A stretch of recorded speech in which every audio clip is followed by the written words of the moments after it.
Welcome back, everybody. It is the Working Brother back at you with another talk. We've got Nebojsa Malic. Nebojsa, how you doing? Welcome back. Not too bad. Thank you. Good to be back. It is good to be back. It's been a while since I've been recording. It's been maybe like a month, maybe two. I lost track. I even lost 5 subscribers. I have a meme about it. We have lots of memes to get through. But I'm calling today's Genocide special because it's that time of year. It's also the kind of topic du jour these days. Being a Serb, especially in your case, from Bosnia,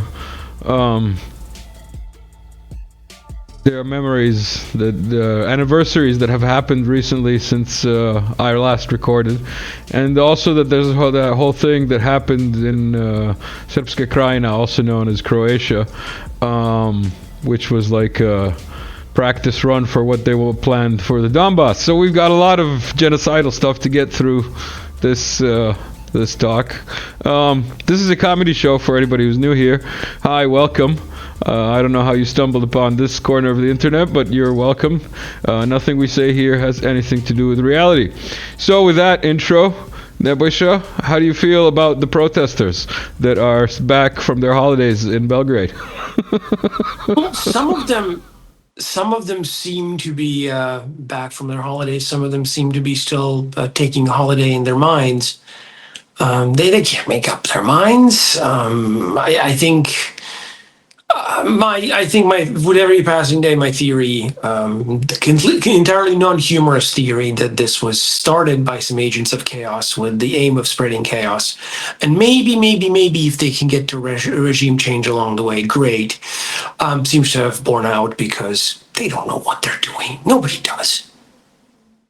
I was camping for the last 2 days, 3 days maybe, at an undisclosed location, but the nature was good and it was relaxing. And then I got back to reality, and also I was checking in on my chat, just monitoring from time to time.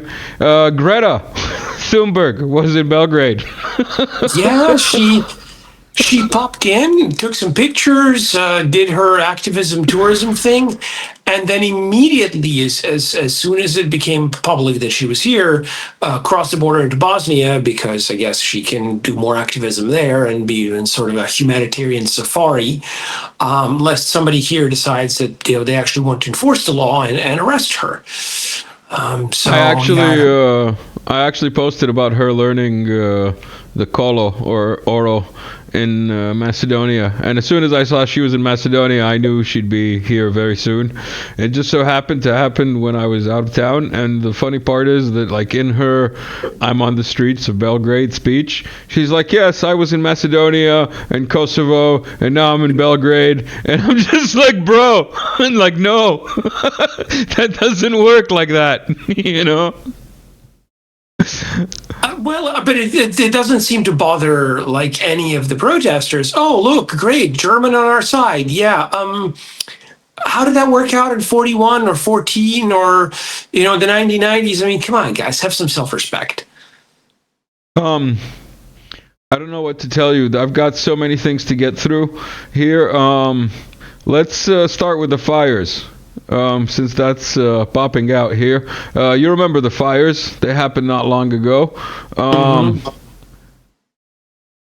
I was chatting with Drago Bosnic, and he said it was interesting that all the fires were right around this area, which happens to be... Where's my other fires? The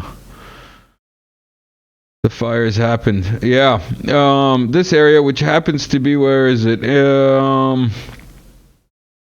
No, this is not adjacent to temporarily occupied territories. Well, yes, that, but it's also the ground where the main Serbian Toplica, like the Serbian army's bases, and like historically the defenders of Serbia, let's say, like most of the population of the armies used to come from there, from what I understand. Like nisam školovao, kao što se kaže. Anyway, why don't you tell the nice people how the fires were usurped by the blockaders, protesters, regime changers. Well, I think one of my favorite conspiracy theories was that it was actually the government that was sending flame drones to secretly set fires to distract the people's attention from the legitimate demands of the blockaders. I'm like, what? What? Listen, I have a good post about that, and I labeled the post "Who Smelt It, Dealt It," and you, having lived in America, know what that means. Yeah. So why don't you explain for the non-American crowd what "Who Smelt It, Dealt It" means? When somebody passes gas in a crowded room and they immediately ask, "Who did this?" Yeah.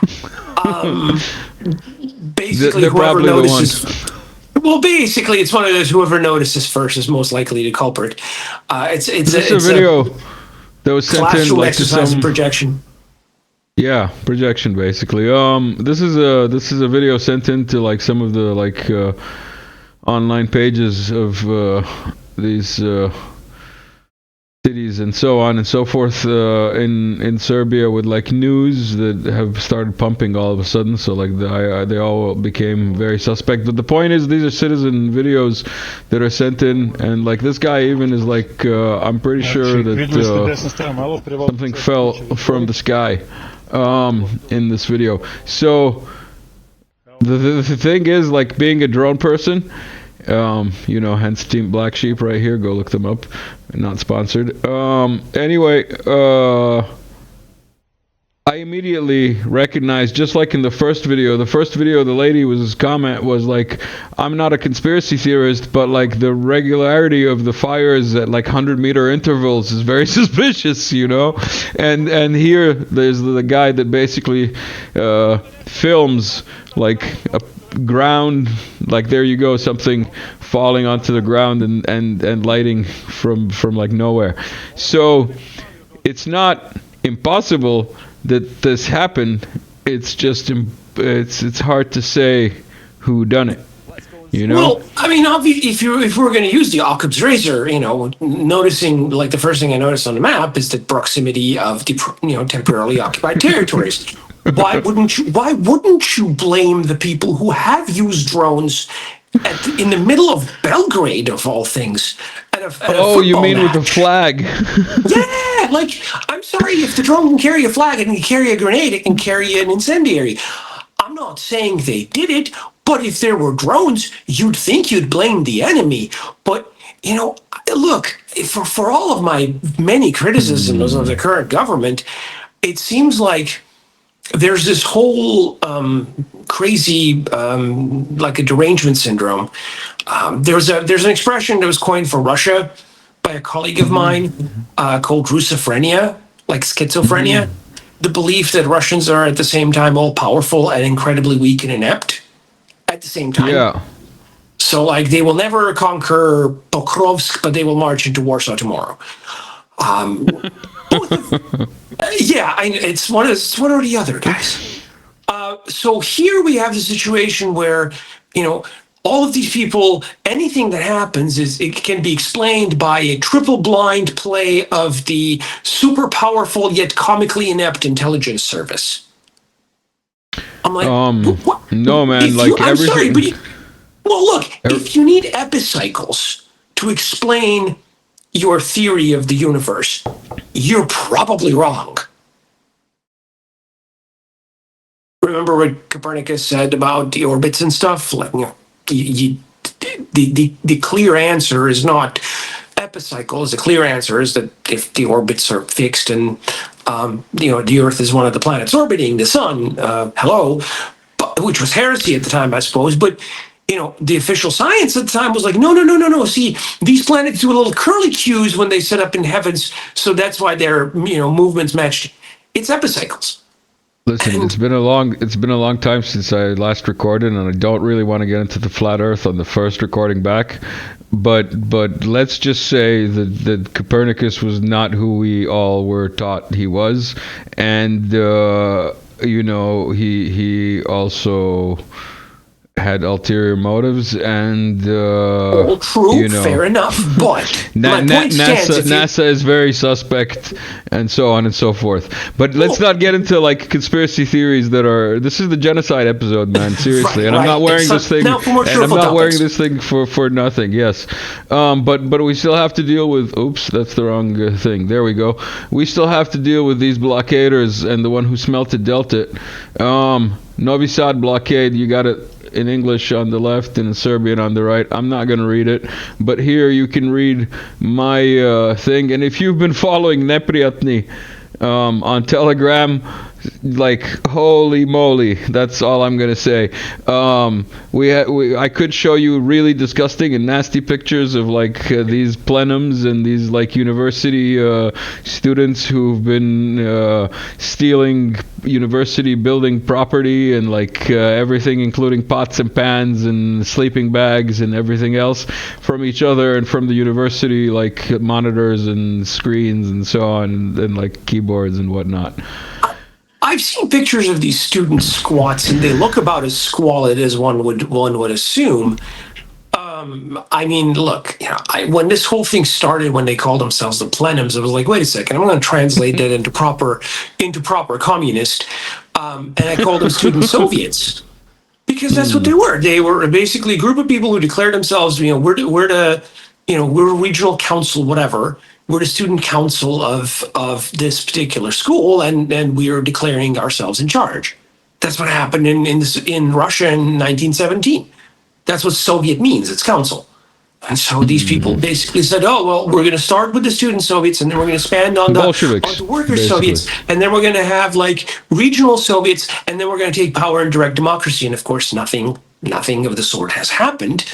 And you know, it was just a mockery of democracy, a skin suit. And look, as somebody who's been a dissident for many years, both in America and regarding Serbia, I've urged people to politically organize. I've urged people to form organizations and structures and so on. But if you're going to do that, you know, lean on your own tradition. If you consider yourself a patriot, then, you know, pull something from your own tradition. Lord knows we've got plenty. Don't just copy ideas over from Croatian manuals and U.S. regime change manuals. All of these ideas are just, all of these ideas are copied from America, copied from American liberals, who are losers, by the way. They just lost, and they're continuing to lose. You're going to do the same thing and expect a different result? Pathetic. They're not just losers. They're like not just losing now. They're losing on like a epic timeline scale. In any case, this is from the Serbian Metaverse Quest. Obviously, it is AI for commenters who are like prone to commenting like, "Oh, it's AI," because like I had like no shit, it's AI, but it's funny because it's true. Let's go and see what the students have to say. We want Scandinavian style of democracy. You know, I don't know what is that exactly, but on TikTok, it looked very chill. I think I have to pause it every 7 seconds, otherwise then because I was watching somebody else's YouTube video and he was doing that, and he's like, that's because the algorithm can recognize the song in the background within 7 seconds. Protest, I dropped brand new iPhone my parents buy me. For me, that is real sacrifice, you know? We cycled to Strasbourg to It's just too funny. beg EU for help, they no reply. But history show they love Serbs, so we have hope.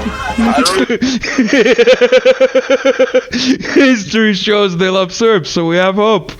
Like all kinds of Serbs. Yeah, no, but this is a AI joke. But like, there are people literally saying, "Where is the EU? Please help!" I'm like, guys, they hate us. They're run by Germans who tried to genocide us twice. 3 times if we're counting the 90s. Are you people stupid? Or like merely dropped on your head when you were babies? Come on. Or neither. They're just aloof Evil. to the whole everything and just being drawn along with 5-second clips. Anyway, let's keep what going. the protest is, but I got like 12 new followers since I came, and my Insta is blowing up. People in 90s had war and sanctions, but now is real stress. Like, which skis do I buy for Kopaonik? It's really like that, though. It's really like that. Let's see what the This is the alternate. What the EU thinks of Serbs. Delegates have to say. It's quite simple, really. The Serbs do more damage to themselves than we ever could. We just let them fight amongst themselves. Serbs are experts at defeating Serbs. History repeats itself. It's just now more entertaining with TikTok. We don't even fund protests anymore. We just give them free Wi-Fi. They will overthrow themselves. You don't conquer Serbs. Starlink has nothing to do with being at the protest. But the funniest thing about this, like the joke of the century, is that they're right. Because the only people capable of defeating Serbs are actually other Serbs. Known as Croats, Bosniaks, etc. This was made by a Serb. This was made by a Serb, to be clear. I know, but it's... It's just funny, because it's true. Like most good jokes. We've got a Russian washing machine joke to, take it out of the genocide trip. Unconfirmed leaks from the Russian military complex respects to Russian battlefield success have been leaked. As you can see, the Ukrainian intelligence was right. The funniest thing about those, by the way, the other day I was watching while you were out camping, presumably, there was the Pentagon was like, have you ever seen a drone drop a grenade? Yes. No, that happened before For 5 I went. years in Donbass. Get with the program. And the funny thing is, they did it on their German base. That's the funny part. Also, in case you missed it, while I was gone, since I last recorded, Novak started pumping, and wow, yay, Novak is pumping, woohoo. Do you know this Mario Zna guy? Have you been in have you had exposure to this Mario Zna guy? I've seen him. But you don't know him, you haven't run into him. No, I don't know him personally. I haven't been on a podcast. Right. I reached out to him long ago. He never got back. Let's put it that way. But he's a pumper now, so that's not surprising. It's I don't think though. I suppose people should ask Djokovic, but he hasn't been very explicit about it either. I mean, the whole, when people were commenting on his little violin move, celebration move, he said, "Oh, it's something I share with my daughter because of a song or whatever." And didn't he recently go to some Croatian party or be seen somewhere with some Croatian guy who was genocide promoter? Something like that was shared in my chat. The far more problematic thing is that he was buddy-buddy with Luka Modric, who is, let's just call him a sympathizer of a violently anti-Serb ideology. You know what? Let's follow this through. It is the genocide episode. Yes, exactly. Well, since we're talking about it, this is the reaction that baffles me, and this is reaction of the people on this side of the Drina River, in the state of Serbia, that just completely baffles me. They seem to be obsessed with this nostalgia for Yugoslavia. Oh, well, back in the days of the old republic, before the wars and the terrible sanctions that some evil people got us into, and we could have just resolved everything had we been different and acted differently, like an abused spouse in a divorce. Everything was great. Everything was fine. We should just go back to the beaches in Croatia and enjoy Zagreb and whatever.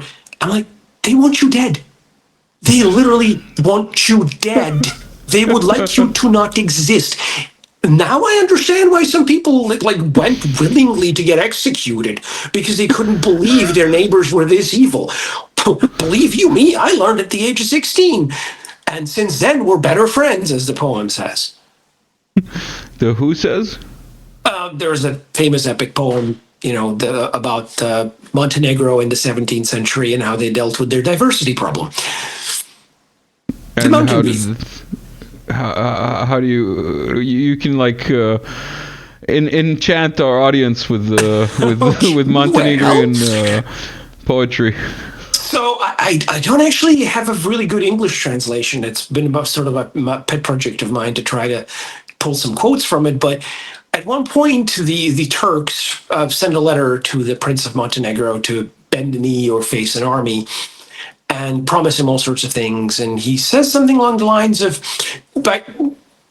through the footnotes, I learned that this is referring to an attempt of the Turks to kill him the year prior. And he said, "I've climbed down your rope before and it almost snapped. you've made me smarter, and we've been better friends since then. In other words, I don't trust you, and I'll never trust you.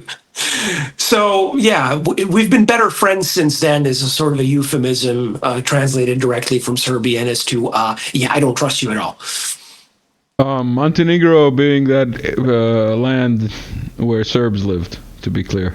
Right. This was before they were reinvented as an violently anti-Serb nation, which most of them don't believe themselves. So there's that. So, but the people genocide, in charge do. Very sad. Sad. You remember when we did this talk, when we talked about double jeopardy? Yes. And when we were declared a genocidal nation, and we debated whether double jeopardy applies. but it's a legitimate question. It seems funny, but it's one of those. At which point, pushed far enough, would the people realize that they want, they might as well act like the villains their enemies present them as. We're 21 minutes in, which is way past the first 15 where most people already sign out. This is the me camping and losing 5 subscribers, and the sticker / meme Pepe guy was sent in by Wes. So shout out to Wes from chat. Also, if you're not there, join chat. The waiting room is large. But yeah, I was gonna get to. How can I say, more pressing current genocides. What's your take on what's going on in Gaza? And that Netanyahu has just now recently said that he wants to wipe it off the map and totally destroy it and occupy it, and I don't know, and even his generals are whoa bro, and all of the Jews of the world are please Israel, stop killing people so that people don't think it's just Jews. It's just shocking to me that I've said before that it seems like what was happening in America over the past 10 years is sort of torn the mask off the globalist empire, and people just kind of say what they have in mind now. The velvet glove is most definitely off, and and the fist underneath is sometimes iron, sometimes bone, sometimes. But there's definitely no glove anymore, and people just kind of say what they mean now. And I've seen plenty of examples in my journalistic career of all sorts of conspiracy theorists going, group X really wants to do X, Y, and Z, but they don't want anybody to find out. And then a prominent member of group X says, we actually want to do X, Y, and Z. And everybody's like, he just up and said it. We spent years being persecuted, and they just tweeted it out. What gives? It's that kind of season. I mean, I don't know if it's the Trump effect or what, but people aren't just. There was on a completely related note, some liberal in America, in one of these blue Democrat cities, ex-city council person, and then pronouns in bio, professional lesbian, whatever, and obviously also Jewish. Very apropos of this, and she's like, we facilitated the migration of Muslims hoping to promote diversity, and that the first chance they had, they replaced us. And everybody in the comments is like, have you never read the story of the scorpion and the frog? You deserve what's coming to you.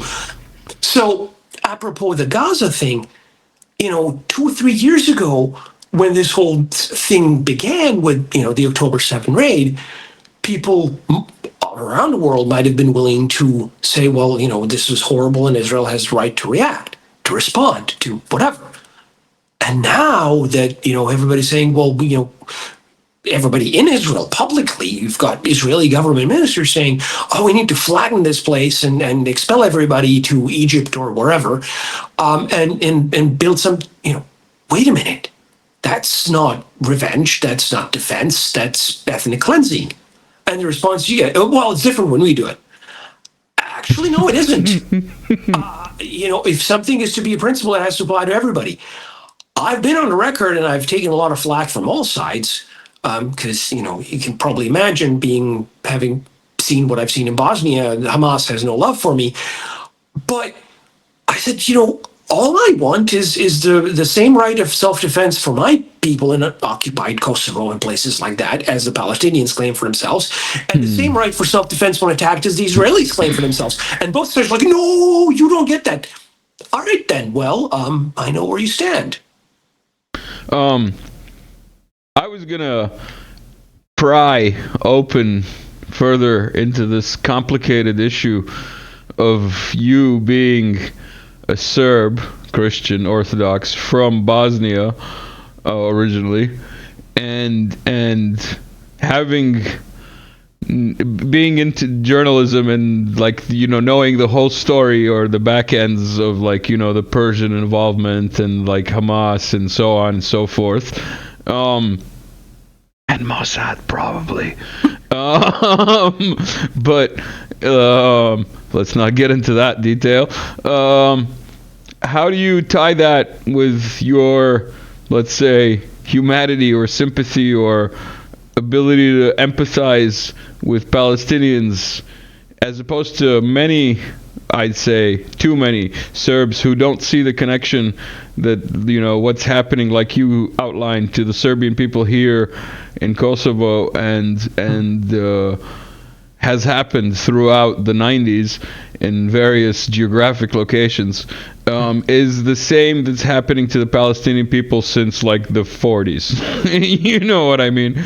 I've actually heard comparisons during the 90s that the Serbs were being treated as the Palestinians from the lefty American circles, for example, that the Serbs were being treated as the Palestinians the same exact way, but it got really weirdly mapped onto the political orthodoxy as opposed to the religious one at the time, because it required a lot of mutually opposing beliefs to be fitted together, and people sort of lost the plot in the process. A genuine concern for common humanity makes me appalled when I see people being starved to death, when they're being sniped at or bombed or machine gunned or rocket grenaded in queues for food. I mean, I'm sorry, that's just inhumane. You're expecting. People are supposed to be appalled at the I'm gonna play devil's advocate, but the Serbs had those people behind those cages in that newspaper, that one picture. Except that was staged, it was the reporters inside the cage where they belonged, and the people being filmed were. I mean, that shot was framed to say something it didn't say. Here's the thing. Again, become the person the villain that they want you to be, not. But all of the things that the Serbs were accused of doing in the 90s were actually done to the Serbs, either first and only or as well. And now that are Can you insert a Bucha reference with the equivalent Serb reference, please? Thank you. I mean, you've had. There were these, breadline bombings and marketplace bombings, and the UN reports that were saying no, actually it was the shell came from the Bosnian Muslim side, and they were classified and buried and released 30 years later when nobody pays attention, because the most recent UN report concluded that nobody reads UN reports. Gee, I wonder why. I mean, I think Bucha was patterned more after Ratchak, which was the staged trigger for the NATO bombing of 1999 over Kosovo. Ratchak was a village in Kosovo where the KLA, the ethnic Albanian terrorist militia, had a base, and they had a running battle with the Serbian military and the police. A bunch of them got killed in the process.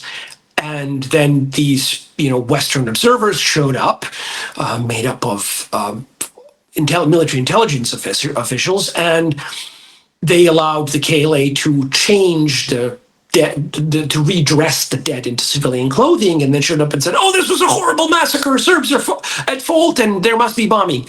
And the guy who ran the mission, William Walker, ended up becoming an Albanian folk hero and sort of enjoying, it's one of those, let's go to the crappy town where I'm the hero, where I'm the legend, where I'm a celebrity, because he obviously was a failure in his home country.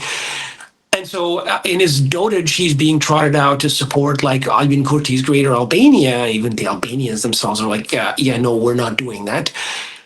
But he was in on the take from the beginning, and it was staged. And the Finnish doctor who examined the corpses said, well, no, they all had like gunpowder on their hands. They were all combatants. This was not a civilian massacre. And then she later testified that, either Walker or one of his underlings was chucking pens at her saying, no, you don't write that. You write what we tell you. And so, nobody talks about Bucha anymore because it was clearly staged and it was clearly intended to frame Russia for a war crime of some kind, like they were framing Serbs in the Balkans throughout the 1990s. And each one of these incidents, by the way, and this do you think it has anything to do with the Orthodox faith? Let me circle back to something here, because I think I'm on a trail of something. Each one of these incidents was used to disrupt negotiations or to impose sanctions or to press fake war crimes charges. He was used as a pretext for policy, right? You go through and you look him up, even on Wikipedia, which is normally useless. You look at the timeline of incidents and their consequences, and there's always a political or a judiciary move after that. And once they're debunked, no matter how long that takes, in Syria's case, they were being debunked within a couple of days, the damage was already done. And they just dropped the matter. The one exception to the whole thing was Srebrenica, because it was actually created later. The whole narrative was created later. And it wasn't used to sabotage the Dayton Accords because the Americans really needed them to happen.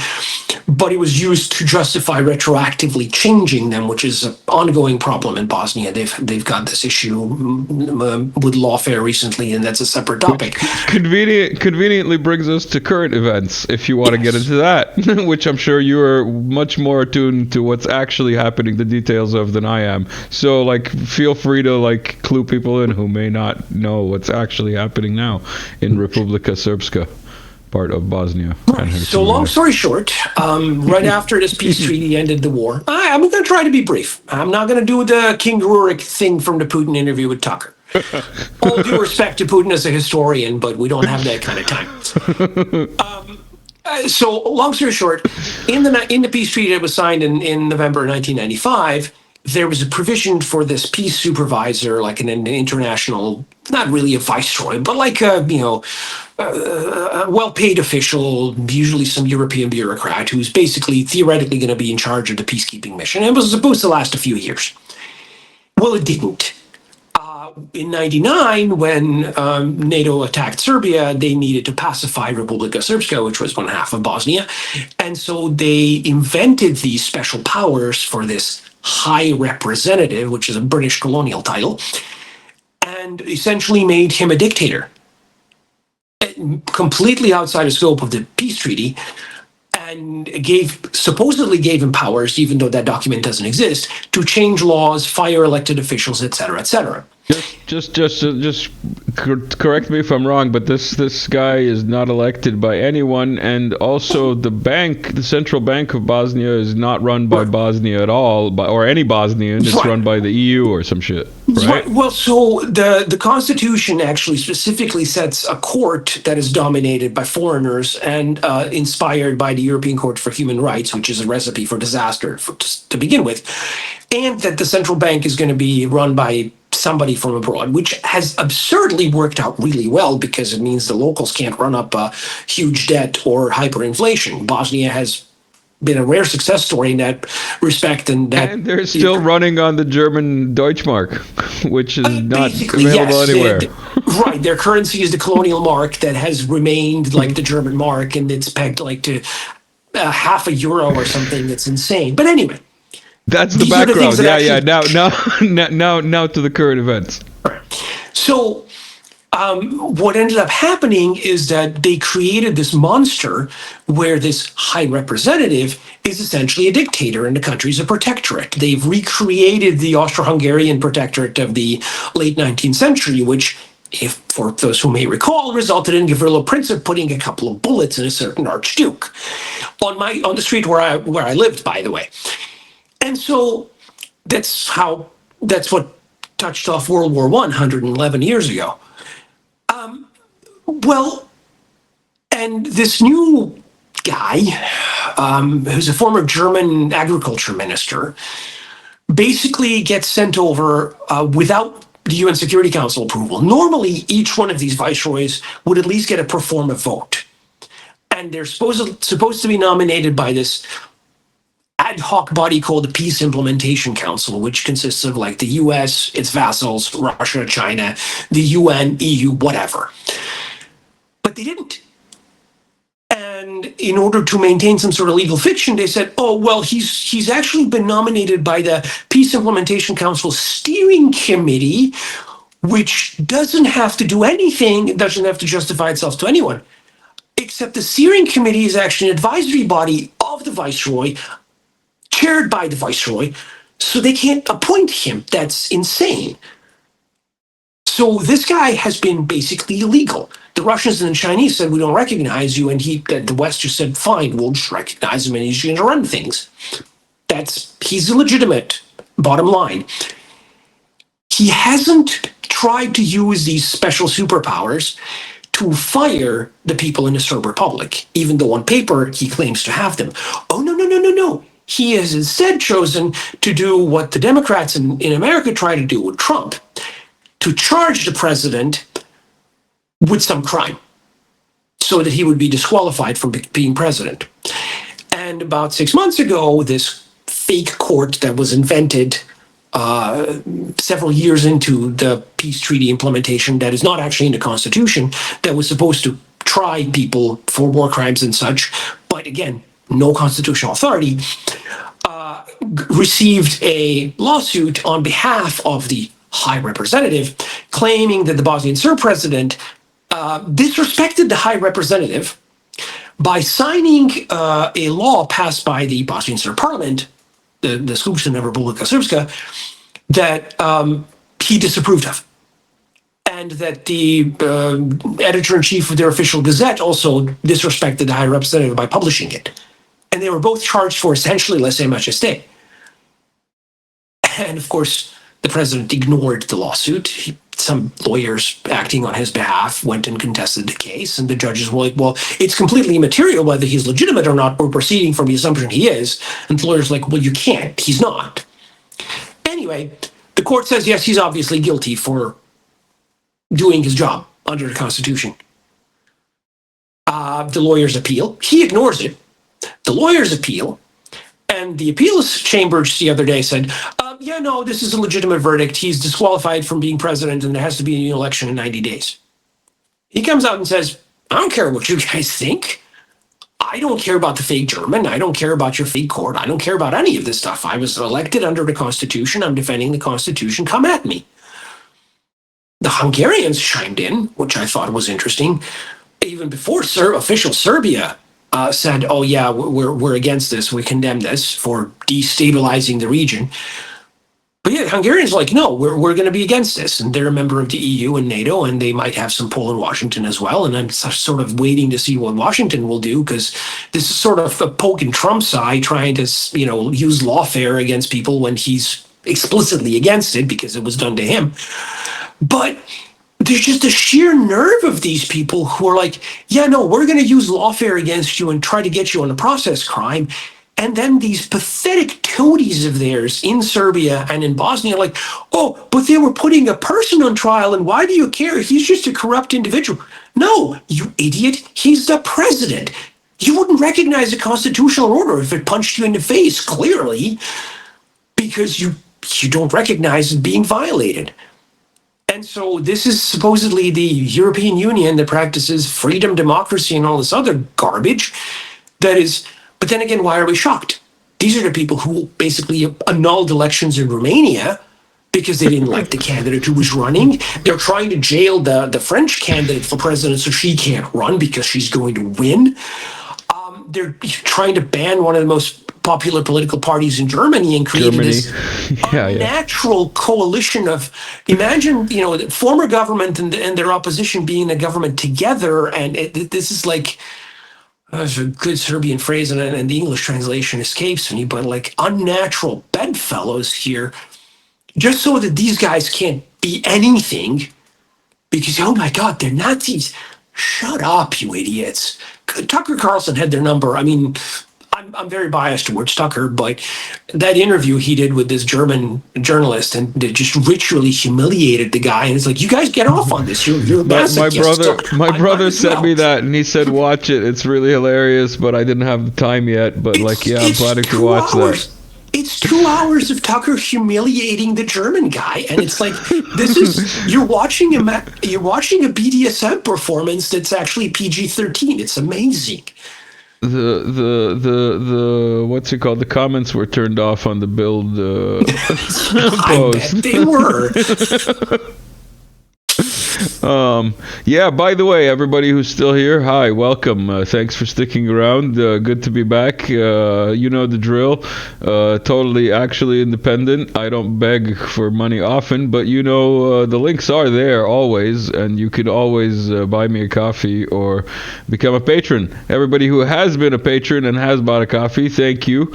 Doesn't go unnoticed. And I got that banking stuff sorted, so I might actually be able to pull the money that you have generously donated over the last 2 years soon, and I'll let you know how that goes when it happens. In the meantime, we've got a lot more things to get to here. I got this from the horse's mouth, I called it.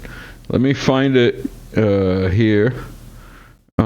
Is it the next Somebody thing? have lied to you about the successful and spontaneous nonviolent revolution that things doesn't exist in the world. Successful and spontaneous nonviolent revolution that things doesn't exist in the world. Whenever you see young people in front of the road trying to fraternize with the police or military, somebody was thinking about it before. Znači, studenti su radili ogromnu stvar. Hvala vam što ste to uradili, ali mi The students did a huge thing. Thank you for doing that thing, but now we're taking over. yeah, now we're taking over is what she says. Hold on.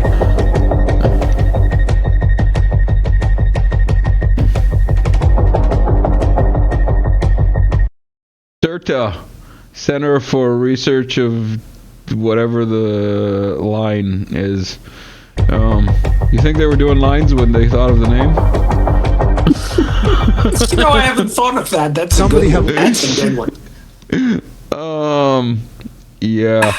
So we told you, doesn't even begin to cover it. I might leave a link somewhere here, but like we told you in many episodes, like I should make a playlist. We told you. It's one of those. Just because you're paranoid, it doesn't mean they're not out to get you. Especially when they admit they're out to get you. Yeah, that's always a good pointer, a good place to start.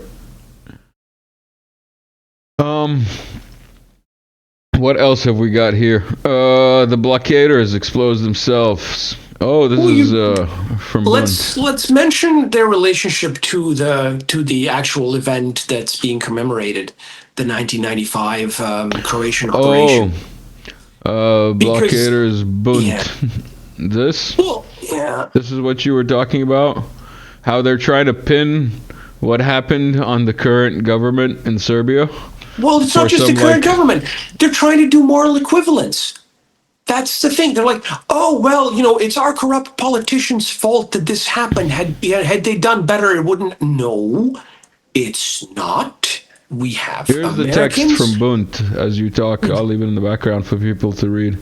Well, it's like we have Americans writing in their memoirs boasting about this, that they directed this because their goal was to expel the Serbs. Their goal was to defeat the Serbs because they saw the Serbs as the enemy. There was nothing about human rights, none of that crap. It was not to the fault of Serbian politicians. It was just one of those, no, we don't like you. You're an impediment to our plans, and therefore you must perish. Sorry, but I have to point it out for the Russian viewers. Also in Donbass, by the way, you know, like that's what. Yeah, I'll okay, get to that good. in a second. Good. Keep going. So that was, you know, we've got the Americans confessing to this. We've got the Croatian government literally saying, we've kept up the sham negotiations as you've asked until the troops were in place. When do we go? And when we go, we need to crush them completely so that they will vanish and be reduced to a statistical rounding error. This is all on record. one doesn't have to make up any stuff or conspiracy theories or epicycles. You want to just pop in there how, like, that Marinka Tepic, on the day of the commemoration of the Storm ethnic cleansing operation named Storm, she made a joke about Storm, and she's the opposition leader. So on Friday, she says, you know, she comments on these indictments related to alleged corruption in the railways, which was used as a pretext for these protests to begin with. And she's like, expect a storm on Monday. Wait. Sorry to interrupt. You also said railways, and you reminded me there have been a bunch of arrests in Serbia that you can also mention. Sorry, keep going. Well, so a bunch of people got arrested, and the special prosecutors for organized crime and corruption, which always tells you that it's one of those NGO set up outfits that's probably teleoperated by the former USAID. I'm not sure in the specific case, but there's a pattern. So if it walks like a duck, walks like a duck, and looks like a duck, it's probably a bloody duck. They arrested a bunch of current and former government officials on suspicion that they had, embezzled some funds while building this railway to Hungary. The thing is, the railway to Hungary is being built with Russian and Chinese help, and it's supposed to link Serbia and Hungary, which is something that the EU really doesn't want to happen. And moreover, they don't want the Russians and the Chinese to do any work in Serbia because they consider No, you eat sandwiches. Your support of the government is obvious, like you're a sandwicher. Like, what do you mean China and Russia and, like, geopolitics? Like, it's obviously, like, Vucic and he's stealing from the people. Right, because everything is just that simple. It's funny. It's funny that all accusations generally reveal more about the person making them than about the target of them. I'm just going to leave that there. So let me circle back. So this thing happens on Friday, and this globalist liberal Democrat, whatever she chooses to call herself, tweets that there's a storm coming on Monday, which is the date on which the Croats celebrate their victorious crime, and everybody's like, have you no sense of decency or sense of circumstances? And in the legion of her defenders, some of whom might be authentic, which is the really sad part. Others might be the 77th Cyber Battalion from Varaždin in Croatia, are like, oh, she didn't mean anything by that. She just meant the weather. It was a metaphor for a rain of indictments. Sure. Because it's a brigade. It's not a battalion. Thank God. It's a brigade. That's not an actual phrase in Serbian. Don't explain me what she meant. She said what she said. I said the exact same thing to the chief Albanian lobbyist in America at one point some years ago, and it almost got me lynched. But it is what it is. But this is what this is what I opened the episode with. What really not depresses me, but disappoints me, is that so many people who were born and raised in Serbia, who even those who lived through the wars of the 1990s, but look at them through the prism of blockade and sanctions and propaganda demonization, and then the 78-day bombing in 1999, still have this nostalgia for Yugoslavia and don't want to understand that that country was actually an abusive relationship that they were locked into. That the people that they thought were brothers were just dreaming about slitting their throats in their sleep the next opportunity. The colonial project by the British. It was a colonial project by the British, thinly disguised as socialist communism. I would say. But I mean, when you think about what was happening in the 40s, and that you had horrific, atrocities that horrified even the Nazis. We have some of the worst anti-Serbian Austrian generals were sent to occupy Yugoslavia as a sort of a vendetta for World War I and the fact that the Austrian Empire was destroyed by the Serbs. And some of these people were like, no. These Croats are animals. They're slaughtering people with knives and bashing their heads in with mallets and garden implements. And they're more brutal than us. This is appalling. We have SS people begging Berlin to stop this because it's barbaric. You know, these things happened. And then in 1944-45, the communists come in and said, oh, no, everybody who's not communist is equally bad, and you're all ordered to love each other, and we're gonna turn to the future, forget about the ugly past, and just look into the bright socialist tomorrow because, you know, history begins today. Notice what the people are saying today. Oh, we need to turn away from the, you know, don't look back in anger. Don't live in the past. Turn towards a brighter tomorrow. Great, fantastic. If you actually believe that, you'd be telling that to people in Srebrenica or to people in Zagreb. But you're not. You're only saying that here. Well, you know what? Screw you. You don't actually believe that. And even if you did, you're my enemy if you do.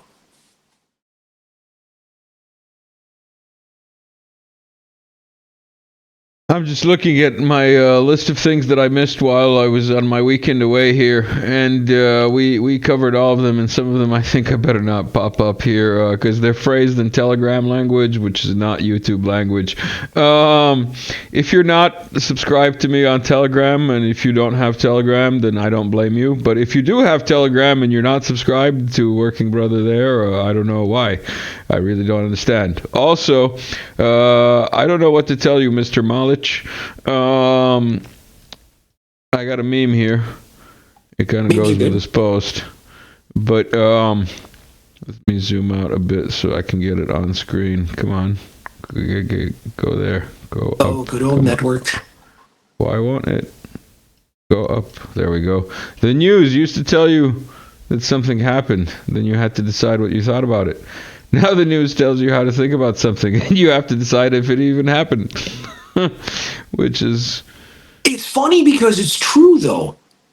It's one of the things that happened... Not funny.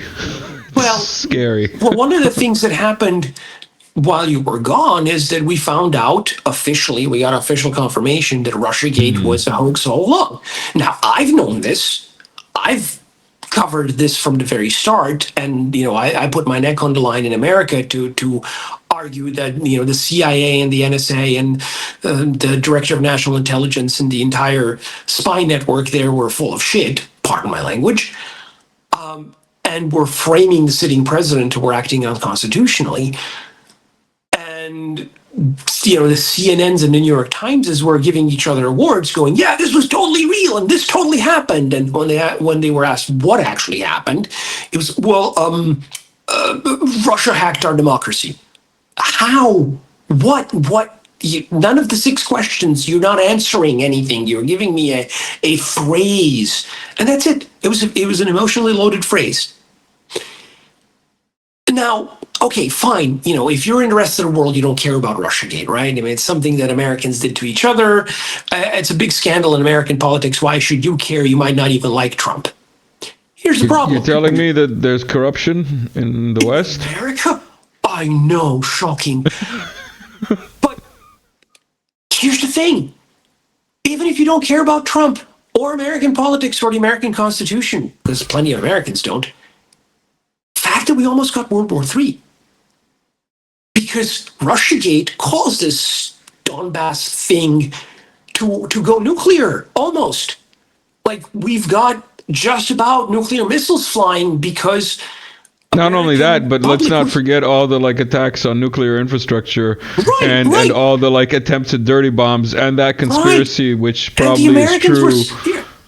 The Americans were psyoped into hating Russia and wanting a war with Russia because of Russiagate. Now, let me circle back to what we mentioned earlier. I'm circling back so much, and my name might just be Jen Psaki. I'm not nearly redheaded enough. I need to do something about that. That was a good one. That was a good one. Sadly, it will be obsolete in a couple of years as everybody rightfully forgets who Jen Psaki was. When you mentioned that Donbass was a parallel with Croatia, so in 1992, when the ceasefire was signed between the newly created independent state of Croatia and the rest of Yugoslavia, the UN deployed peacekeepers to protect these Serb-inhabited areas that were Serb majority from like the late 1600s. They were supposed to be there until a peace plan could be achieved. As of 1993, the Americans sent over military contractors, retired military contractors working off the books to teach Croats human rights and democracy. That sounds a lot like the guys who just got arrested in that one town abducted by Spetsnaz. And they basically armed and trained the Croatian military in combined operations and gave them NATO air cover and essentially ran the operation themselves. And basically were just setting everything up for an offensive that happened in 1995 as part of a broader American push against the Serbs in the Balkans, in Bosnia as well. And again, this was I always bring up this quote because it's a great quote and it describes everything. It was in Richard Holbrooke's memoirs. Holbrooke was the State Department guy in charge of the Balkans, a special envoy, later became ambassador to the UN and a fairly influential diplomat in the globalist American empire circles. And he wrote this memoir in like 98, all right away. And he quotes another diplomat, Robert Fraser, who actually died in an accident when his ABC armored car fell down a ravine in Bosnia. And Holbrooke blamed the Serbs for it, which was absurd because the Serbs were not at fault. But anyway, of course we are. We control gravity. Anyway, continue. So he and Fraser were meeting Franjo Tuđman in Zagreb, and Holbrooke had raised the point of maybe, the Croatian army could be a little gentler and not so overt in butchering the Serbs, echoes of what's going on today. And Fraser slips him a note saying, Dick, we hired these people to be our junkyard dogs. Now is not the time to be squeamish. That should tell you everything. They knew what they were doing. And they treated the Croatians as junkyard dogs. They treated them as expendable because their goal was to kill and expel Serbs. Now, fast forward to 2014. Right. Fast forward to 2014, and the Maidan coup happens, so using the same script, more or less, as the U.S. had done in Belgrade in 2000, and then again in Ukraine in 2004, the Orange Revolution. And this time more violently, and there's pushback, there's rebellion.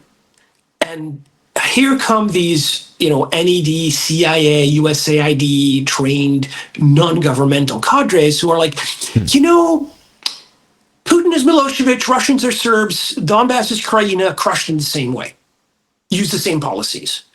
And you've got Ukrainian politicians. There was this one guy who was advising then President Poroshenko and later became the head prosecutor, which, if you recall, is a job that the Americans handpick because Biden got his predecessor fired and bragged about it. He was literally saying on Facebook and then to Ukrainian media, we should be like the Croats, wait for 2, 3, 5 years, amass a huge army, and then overrun the separatists in a couple of days. Just wait and be patient. Don't start anything now. This was around the time the Minsk agreements were signed. So already you have, the Ukrainians and their Western masters behaving the same way analogously as the US in the 90s. And the Russians are not reacting to this. They're like, well, this is clearly stupid. We're not the Serbs. They can't treat us like Serbia. Nobody could be this dumb. Newsflash, they were. And this is what they had in mind with all this shelling of Gorlovka and Donetsk and all of these places, this terror bombings, because it serves no military purpose, but the purpose is to kill these people because the Bandera-obsessed Western Ukrainians, the Croats of the steppe, and to circle back to starving the population, and the cutting off the water in the Donbass. They cut off the water to Donbass, to Crimea, like for this is not how you treat your rebellious population. This is not how you treat your own people. This is how you treat like your mortal enemy, perhaps. Yeah, and yet that's it's kind of like a Israeli tactic. Hint, hint, wink, wink. Does everybody remember those pictures from like year one of the special military operation with the Israeli Nazi flag? Like the black and red Israeli Nazi flag with the Ukrainian black and red guy flag right next to him? No, I should probably find that photo. I think there was I think it was somebody with an Israeli flag and the like the Bandera flag, the red and black one. Yeah. And they were like, "No, we're not Nazis. Look, we're Jewish." Oh, come on.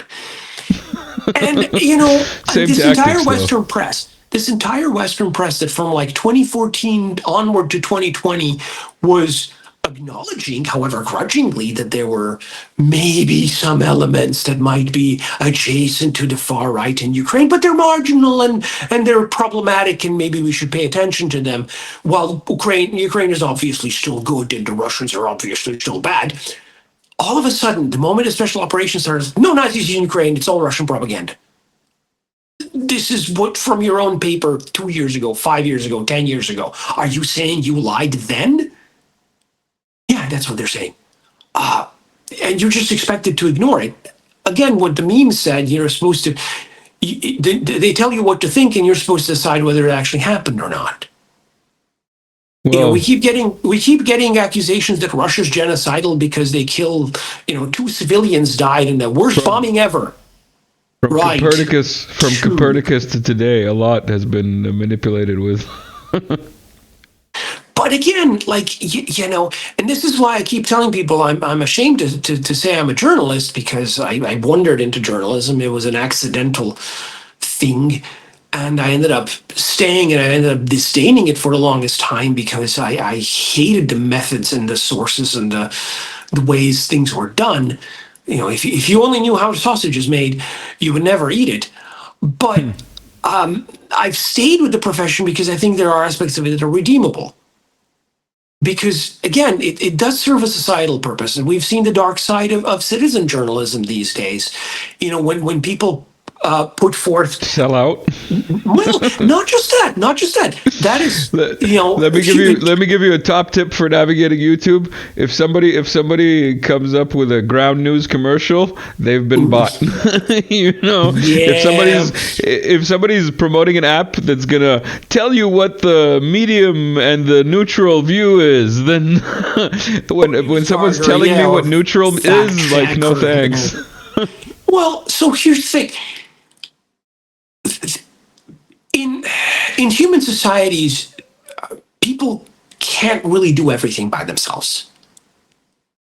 I know this is like a heavy, serious topic, and it's supposed to be a comedy show, but as you said, it's the worst comedy show online. But let me try to distill this in a minute. You can't do everything by yourself. You have to delegate certain things to other people. The more complex systems are, the more you delegate, right? And so to learn what's going on in the world around you, you can figure out what's happening in your immediate surroundings. Fine, your street, your neighborhood. Your city, difficult. Your country, come on. The world, no way. You can't do this by yourself. So you rely on other people who are supposedly qualified and professional, and it's their job, and you trust them because of their reputation, because they haven't lied to you. And so this is the role of journalists. They take raw information coming in from everywhere. They pick the information that's relevant to their audience. They present it to their audience in a way that's digestible, all in theory, all on paper. This is how it's supposed to be. Let's not forget. It's how it's supposed to be. I'm not saying it's how it is. But, no, I just wanted to remind people of if it bleeds, it leads, because that is right. like kind of and how news is made these days, unfortunately. Yeah, sensationalism definitely gets people's attention, and the journalists are as guilty of exploiting that as people are for clicking on the links of, such and such reveals what happened. Well, tell me what happened. I'm, clicking on the site to find out what happened. I'm not. You're not a carnival barker. You're an editor, for God's sake. But it's like trying to drink a cup of water. Trying to get a drink of water. You don't go to a river. Because let's face it, some people do in some places in the world, and that's why there's cholera and plague, because the rivers aren't fit for drinking. You turn on the tap or buy a bottle or whatever. If you're trying to find out news for yourself and you don't have at least a modicum of some kind of training, you're literally drinking from the sewer that everybody's dumping stuff into. And you need to. I know this sounds like an appeal to trust journalists. It's not. You need to be skeptical of them all the time. But on paper, this is how it's supposed to function. The system is broken because corporate journalism serving the globalist American empire and on down, and supposedly independent, non-governmental, whatever, foreign-funded media have basically poisoned this well, to stay with a metaphor. You're drinking poisonous water. They poisoned it. Their job was to deliver you clean water. They poisoned it. That's the problem. Not here. Oh, yeah, no, we have the freest, most independent media.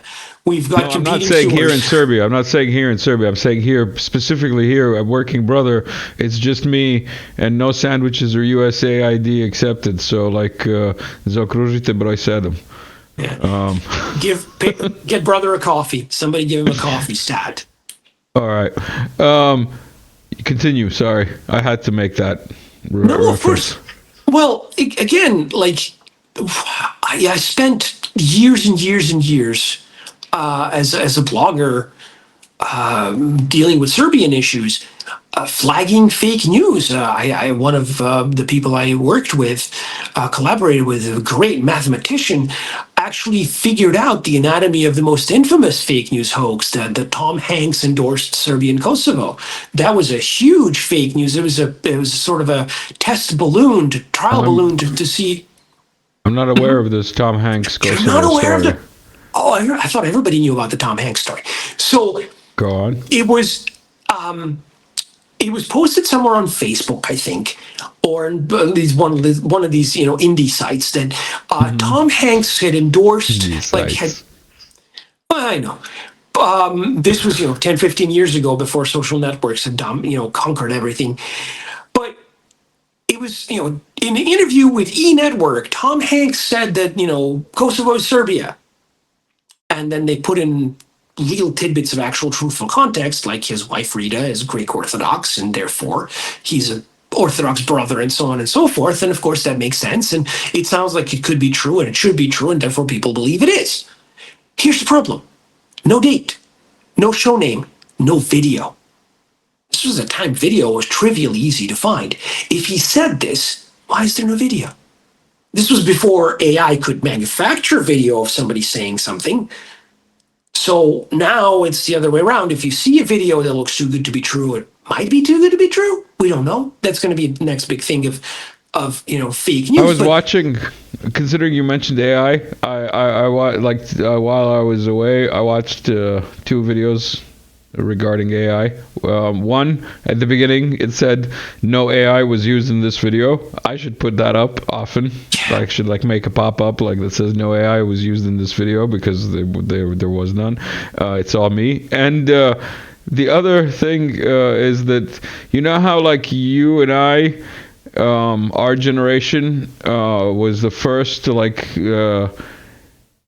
be part of this electronic revolution of mobile phones and the internet and whatnot, and the generation before never, they were the last generation that wasn't exposed to this. So now we're the last generation. Huh? The last analog generation. Yeah, basically, and we're the last generation that's gonna have lived without AI as a normality, what we consider searching online, when we go and type and get results, that's gonna be alien to kids or people in the future, because everything's gonna be talking to your AI basically, which is scary. I know, it's ridiculous, awful. But it is, it's something that's probably going to happen. We'll have to come up with ways of dealing with it. To conclude this Tom Hanks story, there were several red flags that were quite obviously fake about it. And after it was conclusively debunked as fake, this mathematician colleague of mine actually figured out where it originated, and he published this. And he was crucified as, well, why did you ruin this for us? Because we wanted to believe the lie. People wanted to believe that Tom Hanks had supported the Serbs because we've been demonized for so long that we needed to find a friend wherever. I'm like, of course, people wanted to believe the lie. Everybody wants to believe the lie. There was a book by a prominent Serbian activist that unfortunately made up a quote about the then Pope. It sounded like something he would have said. It certainly sounded like something that reflected accurately his sentiments, but he never actually said it. And so the book was sort of discarded as a, fake news, plagiarism, whatever, invention, whereas most of it was actually solid. But he allowed himself to print a fake quote. And it's one of those, you got to vet your sources, people. That's why this is a comedy show. Like, nothing is real here that we talk about. Anything. Well, and that's the thing. Now, but living in a post-truth world, that people have ascribed this to Trump. Living in a post-truth world means that truth doesn't matter, or truth is ephemeral. Things only matter insofar as they enable you to enact a policy or get properly agitated or worked up about something, and then that was yesterday. We need to look into the future. I was trained as a historian. I'm not very. What's your take on Cambodia and Thailand? How aware are you of what's going on in Cambodia and Thailand? I've never been. I hear it's pretty warm there. I've seen some photos of the most ridiculous flip-flop war that I've ever seen. Some footage coming out of there was crazy. With bows and arrows and stuff. I'll leave a link. This was bro gets up in a trench wearing just in shorts and flip-flops and starts spraying from his AK, and the other guy's got his feet up on a crate of ammunition filming on a GoPro. I'm like, is this a joke to you? It was definitely not the seriousness levels of Donbass or the special operation, for sure. Yeah, definitely. And it was kind of short-lived. But there is an episode that I did a long time ago where we talked with George about Cambodia as a potential flare-up on the Mackinder. Is that what he's called? Yeah. Right. You've got the controlling the heartland through the rimland. Yeah. I wanted to ask you before you answer, or before you get into that, we're an hour and 10 minutes in, more or less. How much time have you got, / how much energy have you got? I can keep going. Let's give it another 15 to 20 tops. I got to let the neighbors sleep. All right. My sort of pet theory is that after last November, somebody in the dark dungeons of the globalist American empire basically went and broke every single lock on every single demon of chaos and let them all loose, figuring, okay, well, if the ship is going down, we might as well just cause more chaos. From Maria Abramovich to everyone else, you're saying? These are the same people who believe in spirit cooking and at least were enthused about graphic depictions of things with children. So whether they actually did things with children or just got off on it visually, that's pretty icky anyway. But let's insert an element of humor here. I never understood these grimdark stories like Warhammer 40K or cultists in these fantasy stuff. Who would want to join a death cult? Come on. And then you find out about the Aztecs and all this child sacrifices and how the Carthaginians threw the firstborns into a specially constructed statue with a pit, and who does this stuff? Apparently the globalists. The reptiles. The reptiles, man. David Icke. Have you heard of David Icke? I've heard of him in a different context. But yes, stranger things have happened. Let's put it that way. Yeah. All right. We were talking about genocide and the 250 blockaders that are back from their holidays blockading Belgrade. This is all 150 of them blocking the highway. I don't know how to feel about these Bolsheviks. Well, they're wannabe Bolsheviks. They're literally acting like Wrangel described in his memoirs that I read a few years back. The General Wrangel, who ended up in Serbia after the Civil War, because he was one of the few competent ones that survived on the royalist side.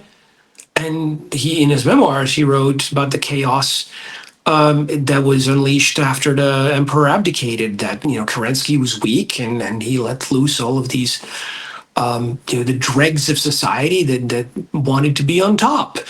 And that's kind of what the empire did back in November. They started setting fires everywhere because they believed in chaos, and they wanted to take vengeance on the world for losing power. But honestly, if we survive World War III, and if history books are written about the demise of the globalist American empire, yes, it's pronounced the way it's spelled. What do you mean? What do you gay? Well, hold on.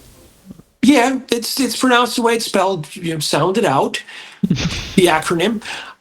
But when we talk about this, I think we're going to pinpoint that to another anniversary that's coming up, actually. So we can continue our genocide special in a couple of weeks. August 15th, when the Taliban took over Afghanistan, and you had collaborators with the American regime, trying to escape by clinging onto the wheels of the cargo planes that were leaving Kabul, the day of the wheel. This was like I think it was the first client regime in history that collapsed at minus 15 days. Usually they last at least a week after the patron leaves. This one collapsed even before. That's how bad it was. And, all of a sudden the entire world could see these images, which obviously the Americans tried to deny they happened and censor and spin and claim that this was really a great success, whatever. It didn't work. But everybody saw people falling off those planes and going, wait a minute, they spent 20 years to replace the Taliban with the Taliban. And these people are falling off the wheels of the planes, and there's planes evacuating like service dogs that have no room for the actual dog handlers because they're Afghans, therefore, not Americans. Bye. And the message kind of sort of went out inadvertently to the rest of the world. Yeah, these guys are on their way out.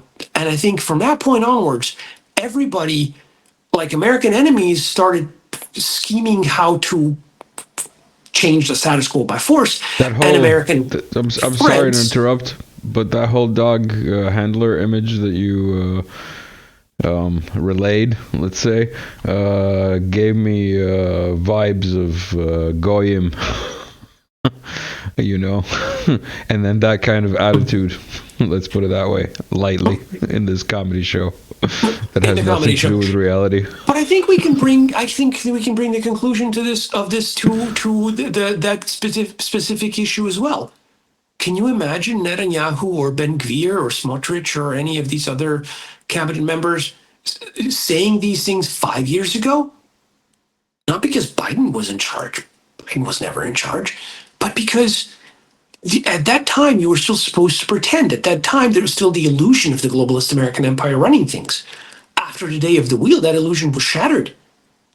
Speaking of Netanyahu's rants, go on. Yeah. But you have the American clients essentially pulling out all the stops and deciding that they need to do everything they can to cement or secure what Americans were propping up with their taxpayer money, and the globalist American empire was propping up by force, which no longer can do. Whereas the American enemies, or people who were targets of American empire, started plotting how to change that at the right time. And so you have all these wars breaking out in all of these places when people judge that they are ready, or when the clients decide that fine, we're just going to finish the job by force, and that's what they're doing. Azerbaijan and Nagorno-Karabakh, whether you agree with them in that or not, the fact of the matter is that there are no Armenians there anymore, and this was once upon a time the cradle of Armenian culture, kind of like what happened with Krajina here. You've got what's happening now with Israeli officials saying, we need to, bulldoze Gaza and salt the earth, and then, evict all the Palestinians, and next the West Bank, and then the next the Druze country in Syria, and keep going until God knows where. You've got Albin Kurti in Kosovo saying, I want to make sure that no Serbs survive here except for the tokens that we can manipulate. And who's going to stop me? You've got all of these people who don't even pay lip service to human rights or international law or internal law or any sort of rules except What about those Serbian separatists calling for the Sanjak Republic, man? Like when I saw that shit, I was like, man, you guys need to be like go on a tour of like Shia Islam immediately. You need to be sent to Iran. You need to be sent to Iran to be trained in Shia Islam and the coming of the Mahdi and the taking down of the Jews. Well, they've watched Dune one too many times. They expect Lisan Al Gaib to show up, I guess. But they're not dealing with Harkonnens; they're dealing with Serbs, and that makes all the difference. Yes, but I actually had popped that up for a second earlier, but I closed it now. The Muslim Shia interpretation is that the Orthodox and the true Muslims will fight against the synagogue with Satan, so to speak. I did hear there was that Malaysian sheikh. What's his name? Sheikh Imran Hussein.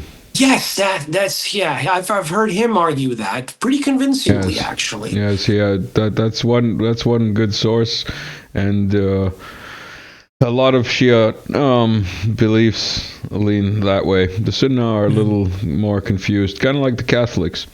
I have a Shia friend, my brother's friend. He came to Serbia once, and he saw, like the cathedrals here, and like they have the green roofs, like the Shia mosques, and he was like, "Oh, you guys are like the Shia Christians," which we kind of are,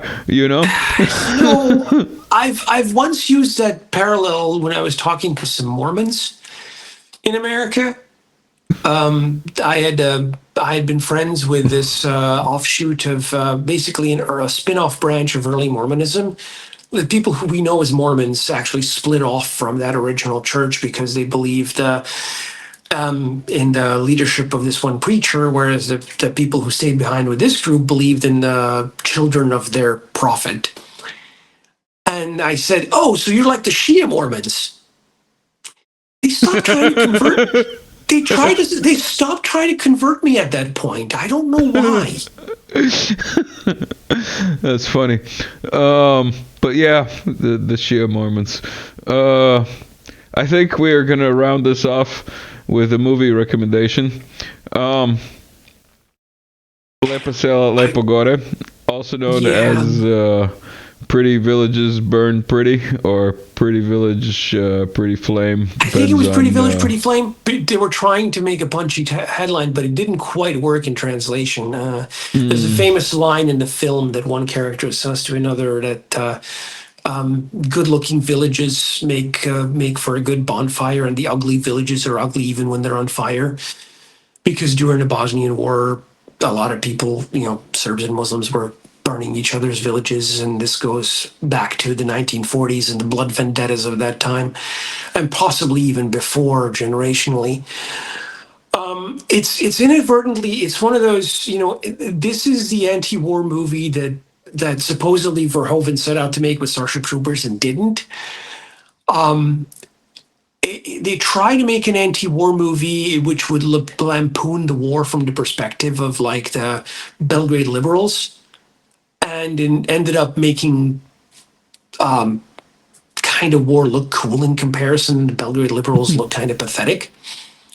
I'm pretty sure the director didn't mean to do that. But, it's one of those that truth kind of always makes it to the surface, whereas the lies tend to be heavier and sink. Also, there's a sex scene or two. Like all kinds of good Serbian cinema, classical stuff in this movie. They don't make him like that anymore.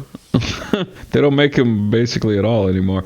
In any case, I wanted to pop this up. I was looking through some old closet, and I found stickers from God knows when, after Kotsorosha, as in the after party is at Soros's house. Soros's house. I don't know when these are from. If anybody who's of Serbian protest descent knows when these are from, please leave a comment. These are hilarious. I got 5 of them. Would you be willing to buy the original vintage stickers? I'll give you 10 dinars for it. 10 dinars from the 90s. Like, the 10 dinars of the like $1,000,000 dinar note bills. I can print for $1 billion from the 90s. That's fine. All right, I can be fair. that sounds doable. In any case, everybody who stuck around to the end, thank you for sticking around. Don't forget to be into that spiritual stuff, but careful what you get into. It's not all the same. I forgot. Let me play the music in the background as we roll this out. Nebojsa Malic, thank you for stopping by. Is there anything that you would like to say to these lovely people who stuck around all the way to the end? All 7 of them, probably. Like, share, subscribe, buy brother a coffee, and keep on keeping on. Exactly. Don't mind the geopolitics. It's all about you and what's in your head. Nebojsa, thank you. Guys, see you later. Peace out.